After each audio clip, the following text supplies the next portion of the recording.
Мен Зере Кадирхан. Бүгін сіз анамен сырласу атты ғажайып медитацияға қош келдіңіз. Жайғасып отырыңыз. Арқаңызды тік ұстап, қолдарыңызды тізеңіздің үстіне қойыңыз.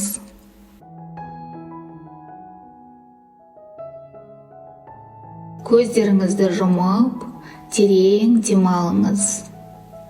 Мұрынмен ауаны жұтып, төбеңізге дейін көтеріңіз.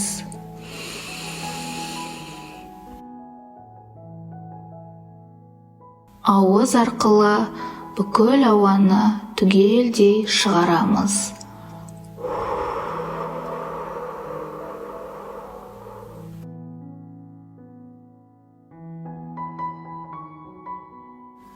Өзіңізді елестетіңіз. Жасыңыз шамамен 10-12 аралығында. Үстіңізде нәзік аппақ жібек көйлек.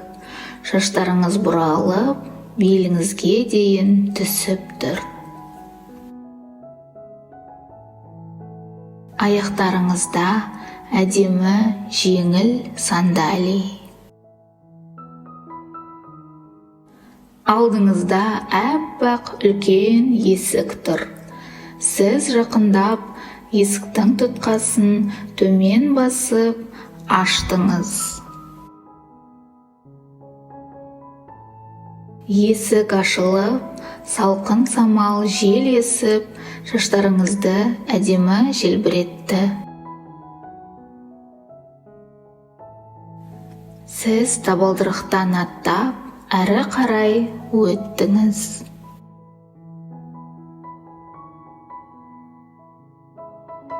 Көздеріңіз ғажайып саябаққа түсті.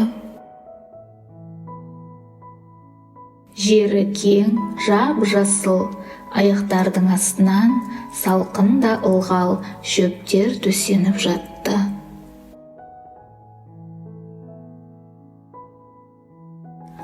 Жаңа ғана жаңбыр жауып басылғандай, тап-таза ауаны кеңінен жұтып, барлық қан тамырларыңызға, миға жібердіңіз.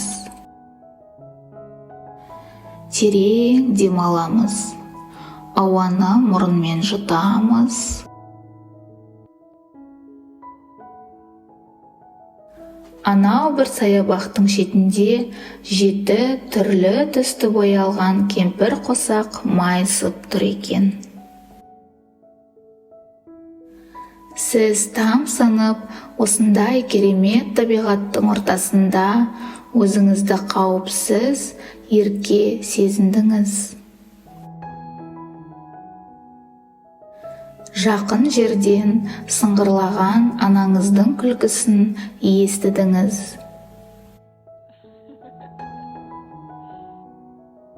Анашым деп сол жерге қарай бет алдыңыз. Анаңыз дәл сіздікіндей көйлекпен әдемі, етегі төгіліп, әткеншекте тербеліп отыр екен.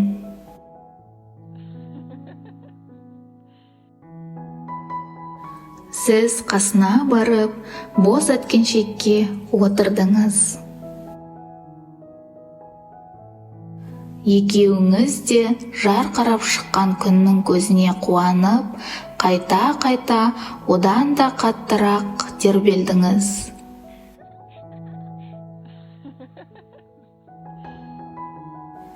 Әткеншекпен тербеліп, ең жоғарғы биіктікке жеткенде, аспандағы бұлттарға дейін жеттіңіздер.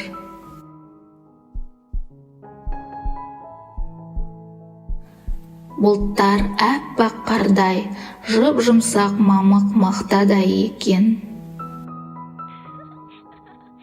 Екеуіңіз де тамсанып, көздеріңіз жайнап, керемет сезімдесіздер.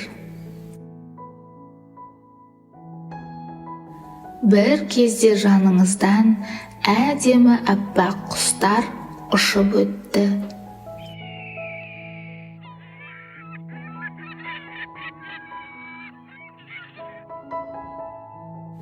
Жәймендеп, әткеншек төмендеп, қайтадан өз орнына оралып, сол керемет саябаққа қондыңыздар.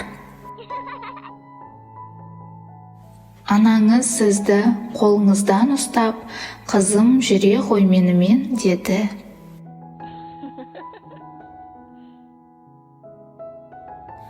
Бір-екі қадамнан кейін талдың түбінде дастархан жайылып, үстінде түрлі жемістер мен сусындар бар екен.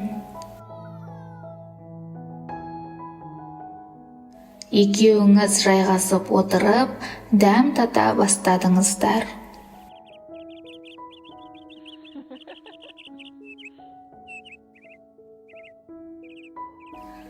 Анаңыз сізге қарап, қызым, сен сондай әдемісің, нәзіксің, сен тура ханшайымсың, деді. Көздері күлімсіреп, сізді құшағына алды. Егер де саған қандай да болса қатты сөйлеп қойсам, кешірші, деді. Мен саған әрқашан жақсылық тілеймін. Мен сен үшін әрқашан дұғадамын, деді. Сенің қолдарыңнан барлығы келеді. Сен ақылды да шебер қызсың. Ешқашан өзіңе сенбей, күмәнданушы болма, деді. Қандай да жағдай болмасын, мен әрқашан сені қолдаймын. Қандай да бір сырың болса, менен жасырма, қызым. Мен сені ешқашан ештеңеге кінәламаймын. Анаңыз шаштарыңызды иіскеп, күлімсіреді.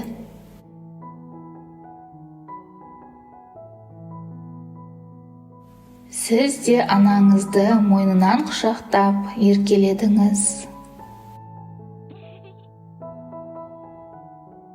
Анашым, мен сені қатты жақсы көремін.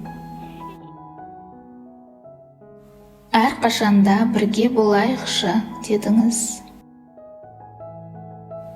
Мен сенің қаныңдамын, тәніңдемін. Әрине біз әрқашан біргеміз, деді.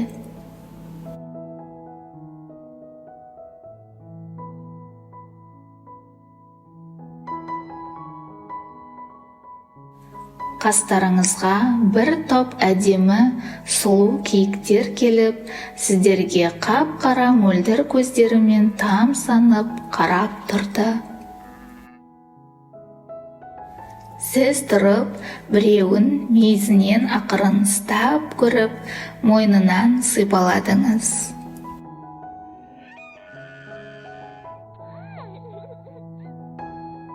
Ол да сізге жақындап, басымен иіліп тақалды.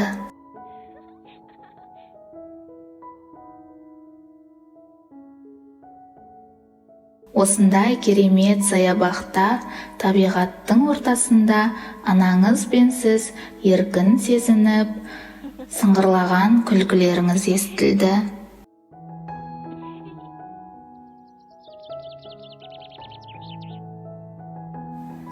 Міне, досым, бұл ғажайып медитация сіздің табиғатыңыз нәзік екенін, анаңыздың сізге ең жақын адам екенін жеткізуге арналған. Анаңыз тірі болса хабарласып, жылы сөздеріңізді аямаңыз. Ал егер анаңыз бұл өмірде болмаса, біліңіз, жаңа өзі айтқандай, ол кісі сіздің қаныңыз бен тәніңізде. Өзіңізді қатты-қатты құшақтаңыз.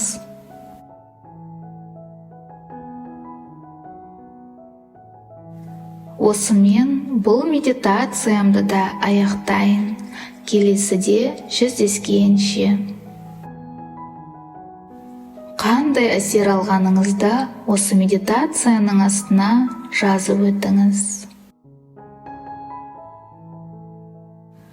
Алда әлі де ғажап, түпсанаға жағымды медитациялар шығады. Каналға тіркеліп алуды ұмытпаңыз.